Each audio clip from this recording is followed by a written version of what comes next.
Hola y buenos días. Soy yo otra vez, el señor Morris. ¿Cómo están ustedes?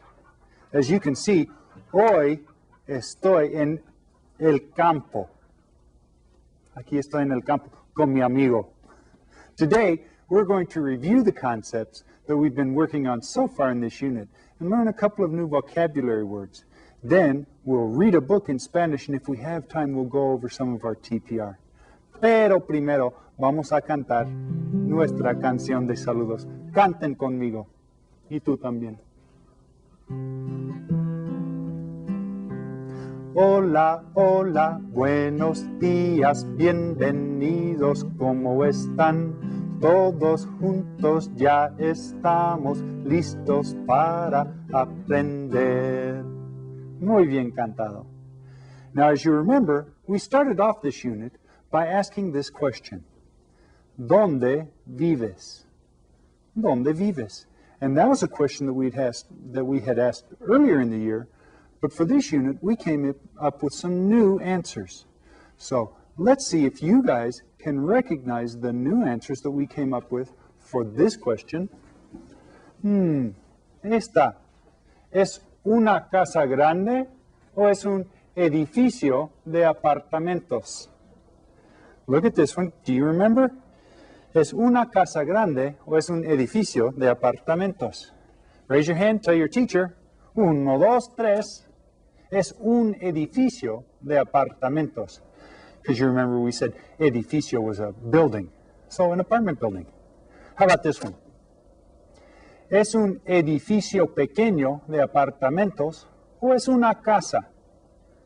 ¿Es un edificio de apartamentos o es una casa? 1, 2, 3. Esta es una casa. How about this one? ¿Es un edificio pequeño de apartamentos o es una casa pequeña? Raise your hand, tell your teacher. 1, 2, 3. Es un edificio pequeño de apartamentos. How about this one? ¿Es una casa grande o es una casa pequeña? ¿Cuál es? 1, 2, 3. Esta es una casa grande. How about this one? ¿Es un edificio grande o pequeño de apartamentos? ¿Es grande o es pequeño? ¿Un edificio grande o pequeño de apartamentos? Raise your hand. Tell your teacher. 1, 2, 3. Es un edificio grande de apartamentos. How about this last one here? ¿Es una casa pequeña o es un edificio de apartamentos? Do you recognize that one? ¿Una casa pequeña o un edificio de apartamentos? Raise your hand. Tell your teacher. 1, 2, 3. Es una casa pequeña. In addition to telling someone the type of dwelling that you live in, you can describe where it is by using these words that we talked about last time. Centro y barrio. Centro y barrio. Now, centro looks very much like the word in English that it represents. Centro or center. Centro, center. And this is what centro looks like. Centro. Aquí está el centro de la ciudad. The center of the city, or what we might call downtown. That's right. Well, who remembers what barrio is then? Barrio. Okay. Well, let me give you a hint. The barrio is different from the centro or downtown. The barrio is an area where more houses are found together. It looks kind of like this. See, here are a lot more houses, not so many downtown buildings, but a barrio would be an area where people live. We might call it something like a neighborhood. Okay? Another way that you might describe where something is by telling what type of an area it's located in. To do this, I'd like to talk to you about a couple of new words. Okay? Those new words are rural y urbano. Rural y urbano. Okay. Now, both of these words are cognates. If you know them in English, they should be no problem for you. If you aren't sure what they mean, let me show you. Esta es una área rural, urbana. Urbana. See, there are a lot of people, big buildings, a lot of movement going on.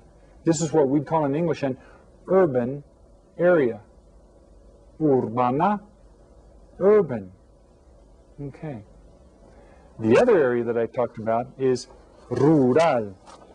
And rural is spelled exactly the same in English and Spanish. It's pronounced a little bit different, but una área rural looks like this. Not a lot of big buildings, a lot of trees. It's a rural area. It might be farm area, como el campo es rural. Okay? Muy bien. So go ahead and get those words down in your Spanish notebooks because you're probably going to be needing those for our activity sheet today. But before we get to that, I'd like to read you another story in Spanish. Okay? This story is called El hombrecito de pan jengibre. Yeah. El hombrecito de pan de jengibre. You might have heard of this story before. Había una vez un viejo y una viejita. Okay, a little old couple. Let's see what they did.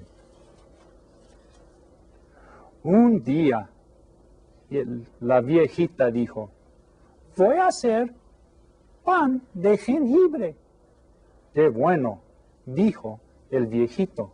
Oh, that's good. ¿Cómo me gusta el pan de jengibre? She says, I love gingerbread.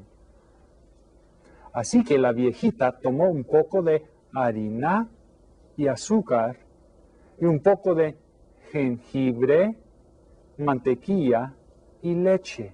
So those are the ingredients that she's going to put together to make her gingerbread.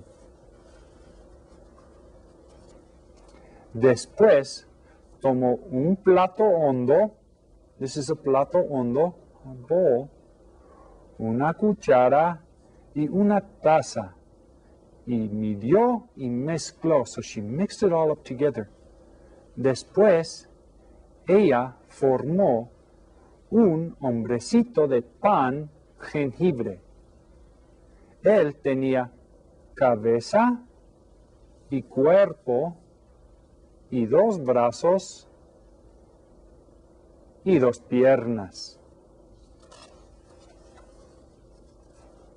La viejita le puso dos pasas para sus ojos, una grosella para su nariz, una cáscara para su boca y tres cerezas para sus botones. So she used raisins and onion and lemon peel and cherries for his buttons. Después metió al hombrecito de pan jengibre al horno. So she put him into the oven. Pronto, el viejito y la viejita olieron el pan de jengibre. Dijo el viejito, qué bueno huele. ¿Está listo para comer? Muy pronto, dijo la viejita.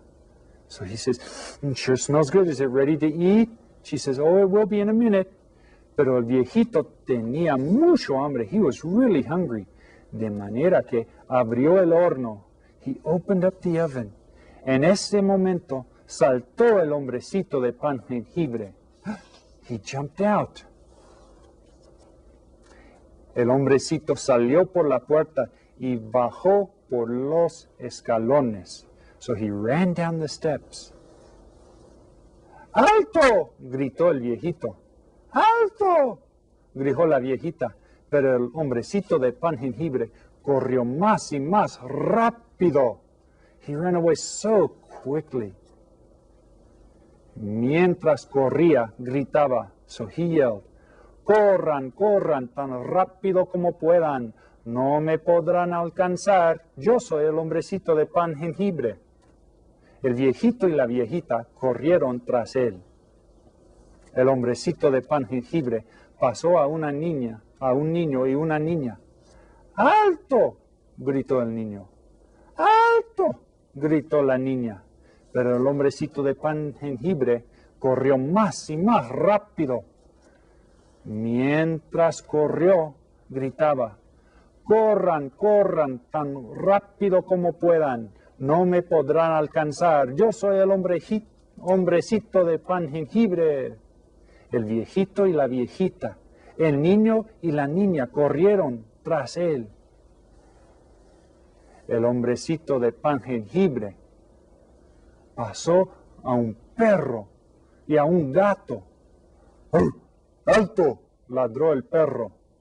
¡Miau! ¡Alto! Maulló el gato. Pero el hombrecito de pan jengibre corrió más y más rápido. Have you heard this story before?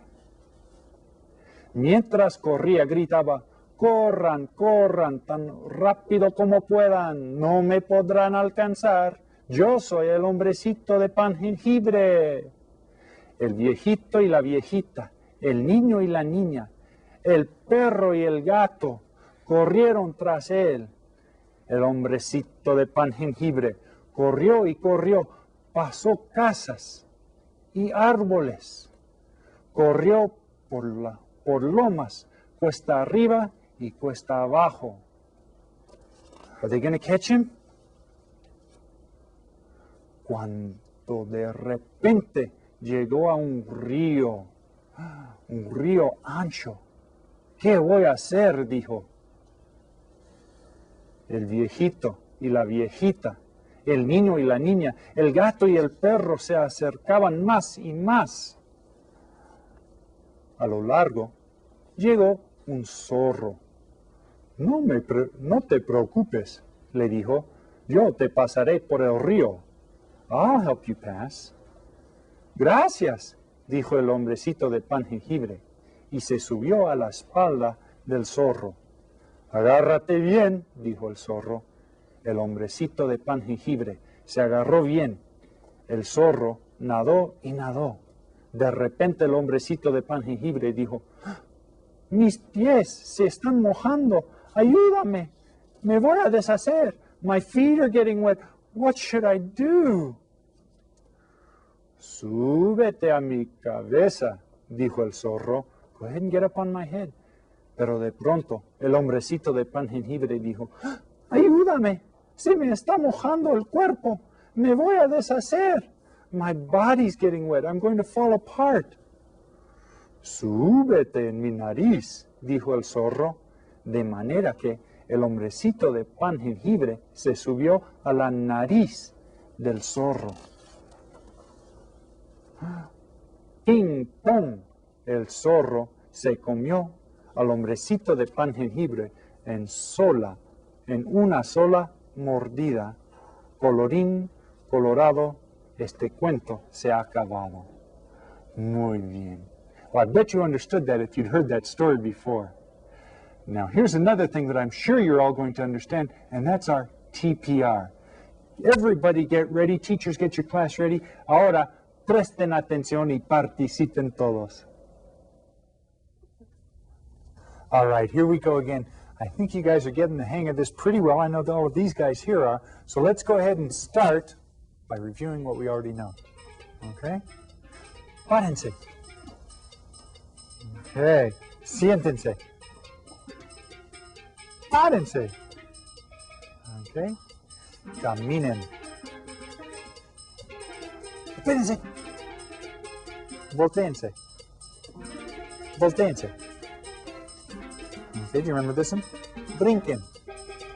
Oh, okay. Oh, good, good, good. Okay, basta. Okay. Okay. Escuchen. Voltéense y brinquen a las sillas. Y siéntense en las sillas. Oh, siéntense. Párense. Siéntense en el piso. Oh, very good. Okay. Toquen el piso. Toquen el piso. Muy bien. Toquen las sillas. Toquen las sillas. Párense. Caminen a la mesa y toquen la mesa. Okay, toquen la mesa. Let's try this then. Siéntense en la mesa. Oh, well, I hope you guys at school, at your schools, are following along with us here. Now, if your teacher doesn't want them to sit on the tables, they probably shouldn't sit on the tables, but that's okay with me. You guys are doing a great job. Let's go ahead and... Párense. Brinquen a las sillas y siéntense en las sillas. Now we've done a couple other things I want to go over again. The first one is canten. Oh, la, la, la. Ya, espérense. The other one that we talked about was lloren. Basta. Okay, and now there's one other that I would like to show you, and that's ríense. Basta. Ríense. Basta. We're going to keep adding some more things to this as we go along, so try to remember all the things and keep practicing them. And thanks a lot. You guys are doing a great job. Muy bien. Ahora vamos a repasar con la hoja de actividades llamada urbano o rural. And it looks like this. You should have these either in your student resource notebooks or in the teacher's guides there. Go ahead and start off by writing your name up at the top. Roberto. Yeah, there's my Spanish name. Now it says label each illustration as urbano o rural. Urbano o rural. And you're going to have to use your judgment on some of these. Let's look at this first one. Looks like they're out in the middle of a playground. There's some trees. If I had to say what this was, I would probably guess that this was rural. A rural area, not in the center of a city, not really so much involving the city. But this next picture here, I'd say this is more urbano. Urbano. And I'm going to let you guys see if you can figure out those other pictures there and label those as either rural or urbano. Muy bien. Next class, we'll begin looking at following directions on a map. Pero saben que ya es hora de despedirnos. For our goodbye song today, I'd like to sing Cielito Lindo. And we sung that several times, so you should all be able to sing along with me. Canten conmigo. De la Sierra Morena, cielito lindo, vienen bajando un par de ojitos negros, cielito lindo de contrabando. Ay, ay, ay, ay, canta y no llores, porque cantando se alegran, cielito lindo, los corazones. Muy bien. Next time we'll be looking at directions on the map that you should have in your teacher's guide or student resource notebooks. You might want to get those out. And until next time, adiós y hasta luego. Ay, ay, ay.